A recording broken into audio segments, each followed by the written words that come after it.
ಎಲ್ರಿಗೂ ನಮಸ್ಕಾರ.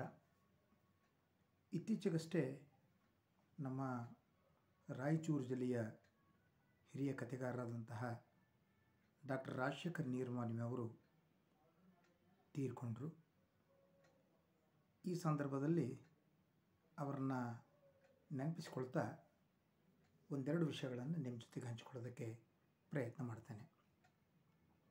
ರಾಜಶೇಖರ್ ನೀರ್ಮಾನಿಯವರ ಎರಡು ಮುಖ್ಯ ಪ್ರಮುಖ ಅಂಶಗಳನ್ನು ನಾವಿಲ್ಲಿ ಚರ್ಚೆ ಮಾಡಲೇಬೇಕು. ಒಂದು, ಅವರು ಬರೆದಂತಹ ಕಥಾ ಸಾಹಿತ್ಯದ ಬಗ್ಗೆ. ಎರಡನೆಯದ್ದು, ದಟ್ಟವಾದ ನವ್ಯ ಪ್ರಭಾವದಿಂದ ಅವರು ಹೊರಗಡೆ ಬಂದು ತಮ್ಮ ಕಥಾ ಜಗತ್ತನ್ನು ಕಂಡುಕೊಂಡದ್ದು. ಮೊದಲನೆಯದು, ಅವರು ಬರೆದದ್ದು ಕೇವಲ 12 ಕಥೆಗಳು ಮಾತ್ರ. ಆ ಎಲ್ಲ ಕಥೆಗಳಲ್ಲಿ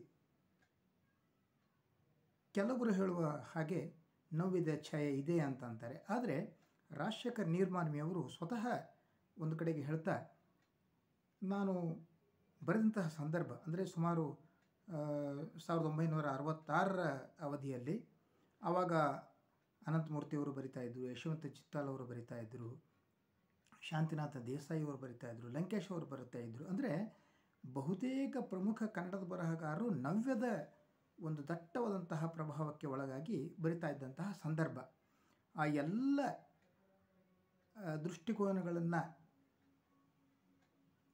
ದೃಷ್ಟಿಕೋನಗಳನ್ನು ಅರಿತುಕೊಂಡೂ ಕೂಡ ಅವರು ನವ್ಯದಿಂದ ಹೊರಗೆ ಬಂದು ಬರೆಯೋದಕ್ಕೆ ಒಂದು ಕಾರಣವನ್ನು ಅವರು ಕೊಡ್ತಾರೆ. ಏನು ಅಂತಂದರೆ, ಆ ನವ್ಯ ಕಾವ್ಯದ ಕೆಲವು ಸಂದರ್ಭಗಳು ನನಗೆ ಅರ್ಥನೇ ಆಗಲಿಲ್ಲ.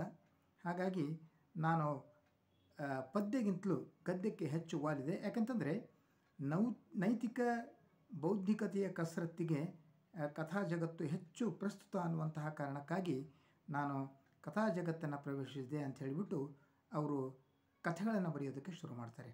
ಹೀಗೆ ಬರೆದಂತಹ ಸಂದರ್ಭವೇ ಅವರನ್ನು 12 ಕಥೆಗಳ ಒಂದು ಬಹಳ ವಿಭಿನ್ನವಾದಂತಹ ನೆಲೆಗಟ್ಟಿನಲ್ಲಿ ಬೆಳೆಸೋದಕ್ಕೆ ಸಾಧ್ಯ ಆಯಿತು.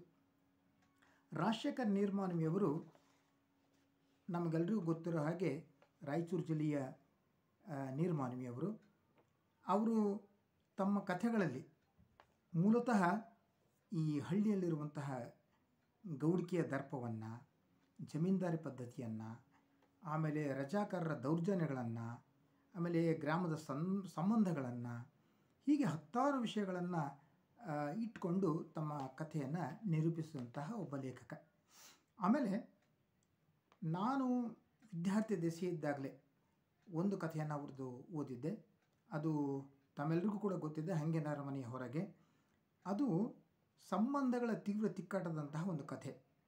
ಹಾಗಾಗಿ ಆ ಕಥೆ ಅತ್ಯಂತ ಜನಪ್ರಿಯ ಆಯಿತು. ಮತ್ತು ಅದು GS ನಾಯಕ್ ಅವರು ಬಹಳ ಹಿಂದೆಯೇ, ದಶಕಗಳ ಹಿಂದೆ ಸಂಗ್ರಹಿಸಿದಂಥ ಕನ್ನಡದ ಶ್ರೇಷ್ಠ ಕಥೆಗಳಲ್ಲಿ ಅದಕ್ಕೆ ಸ್ಥಾನ ಸಿಕ್ತು. ಆಮೇಲೆ ಅವರು ಬರೆದಂಥದ್ದು ವೃತ್ತಕಥೆ, ಭೂತ, ನೆಲೆ, ಕರ್ಪೂರದ ಕಾಯದಲ್ಲಿ, ಬೆತ್ತಲೆಯ ಸ್ವಾಮಿ, ಎಂಥ ಮೋಜನ ಕುದುರಿ, ಗುಡಿಯ ನೋಡಿರಣ್ಣ, ಆಮೇಲೆ ಪ್ರಜಾಪ್ರಭುತ್ವದಲ್ಲಿ ಒಂದು ಸಾವು. ಹೀಗೆ ವಿಭಿನ್ನವಾದಂತಹ ಅನುಭವ ಜಗತ್ತನ್ನು ಅವರು ತಮ್ಮ ಕಥೆಗಳ ಮೂಲಕ ತೆರೆದಿಡೋದಕ್ಕೆ ಪ್ರಯತ್ನವನ್ನು ಮಾಡಿದರು. ರಾಜಶೇಖರ್ ನೀರ್ಮಾನಿಯವರು ಅವರ ಕಥೆಗಳಲ್ಲಿ ಇನ್ನೊಂದು ಅಂಶವನ್ನು ನಾವು ಬಹಳ ಸೂಕ್ಷ್ಮವಾಗಿ ಗಮನಿಸೋದು ಏನು ಅಂತಂದರೆ, ರಾಯಚೂರು ಪ್ರದೇಶದ ಭಾಷೆಯ ಗತ್ತು, ಆಮೇಲೆ ಅನೇಕ ರಾಯಚೂರಿನ ಪ್ರದೇಶಗಳ ಹೆಸರುಗಳನ್ನು ಅವರು ತಮ್ಮ ಕಥೆಯಲ್ಲಿ ಯಥಾವತ್ತಾಗಿ ಬಳಸಿಕೊಂಡಿರೋದು.